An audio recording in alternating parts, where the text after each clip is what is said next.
To start with some vaccine protocols and stuff.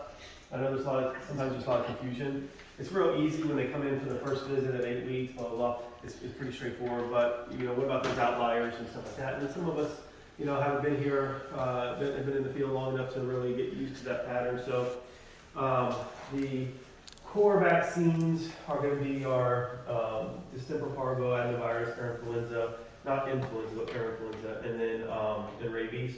I figure what we'll do is one of these times we'll go through each one of those and kind of talk about each disease too. As far as the recommendations, they're based off the AAHA recommendations. The current one I could find to print off is 2017. So unless we can find another one that's sooner, then I think that's what we're going off still. Beginning as early as 6 weeks of age. Normally we start them at around 8 weeks of age. We can talk about how vaccines work and why we do so many, but basically a vaccine they're saying 2 to 4 weeks until they get 16 weeks of age, okay? And that's because the maternal antibodies, mother's antibodies are waning, and as they are fading away, we are vaccinating to replace that immunity. But the problem is that immunity from vaccines the immunity from the mom fights against the vaccines. And so they're not quite as efficacious. That's why we vaccinate so much right when they're young. Because if they're over 16 weeks of age and they come in for their first set, you can do 1 or 2 doses depending on the risk level of distemper parvo vaccine, which is completely different obviously than when they come in at 6 to 8 weeks. All right, so it's an age-related thing and how the body's immune system can be affected by that vaccine. If it's a really bad area, which we're not typically considered a really bad area, you may go up to 18 to 20 weeks of age with vaccinations, okay, for these core vaccines. I printed this out so we can kind of read. You can read over it whatever you want. And then typically it's 1 year after for the first booster, and then 3 years after that. Okay, so that's your distemper parvo. So when they come in at 6 weeks, 8 weeks, they haven't had any vaccines, we start them, and then it's every 2 to 4 weeks after that. We usually say 3 to 4 weeks until they're about 16 weeks of age. And then after 16 weeks of age, if it looks like, if we're in an area like this, then you're probably good to go for 1 year. And then you're good after that for 3 years, okay? Also, it does have a little note about antibody testing to check the levels, and that's a good thing that we can do for owners who don't want to vaccinate. We can always offer that option. It gives us an idea of what their immunity level is. Rabies is a single dose, no earlier than 12 weeks. Okay, we normally do it around 15. Again, because the same issue with the mom, right? We don't want to do it any earlier than 12 weeks. We usually shoot for about 14 to 16 weeks of age, right? Which will put us right there at that age that where you stop the other one. So it works out pretty nice because we're finishing up the 1 series. We do the rabies from there.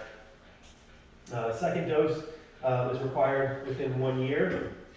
And then most but not all states allow for 1 or 3 year labeled vaccines to be administered as they're labeled. Ours is, we are able to do the 3 year, obviously. And any dog that's at or under 16 weeks of age, any dog over 16 weeks of age, it's the same thing. Basically, regardless of the age, the dog at the time of initial rabies vaccine administered, second dose is required in 1 year. So whether that's at 15 weeks or at 18 weeks, or if they come in at 4 months, we vaccinate them once, and again in a year, okay? Bordetella is, it can be done anywhere between 18 to 16 weeks of age. Intranasal vaccine may be administered as early as 3 or 4 weeks of age if the puppy is at risk to an infected dog. Maternally derived antibodies do not interfere with the immune response in Bordetella. Okay, that's why we don't vaccinate multiple times for Bordetella. Right? That's probably, I always wonder about that, but what it's saying is, because we're vaccinating in the nose, the way that vaccine works is kind of unique. It's a virus that is temperature sensitive. And so the temperature of the nose of a dog is cooler than the temperature of the body, right? Because you're bringing in cool air. It works the same orally, right? Yeah. Not. Yeah. Not to. Well, Because it the does last have, clinic we gave oral. Was, Yeah. Not intranasal. yeah, it's the same. And so what happens is, I'm not sure if it's exactly the same as far as the way it works, but the recommendations are the same. But basically what it does is it provides immunity here locally rather than systemically. Now, when we do the vaccine, that's a different thing. We can talk about that some other time, so we don't get bogged down. And then, so that's, we do that once. Some clinics will do that every 6 months. But we typically do it once a year. The issue with that is it's a bacteria, and it's a little harder to get immunity with vaccines for bacteria than it is for viruses. So, and then the other thing is you'll hear a lot, oh, my dog got sick, but he had his kennel cough vaccine, right? He had his Bordetella. Well, the reason that is because kennel cough is a syndrome which has many, many causes, okay? Bordetella is only one of those many causes, right? So it's like saying, I have the cold, I have a cold. Well, there's a lot of things that can give you symptoms of a cold, right? And we may vaccinate for one or whatever, but that doesn't mean that that's what we got this time, right? So kennel cough could be from a lot of different issues.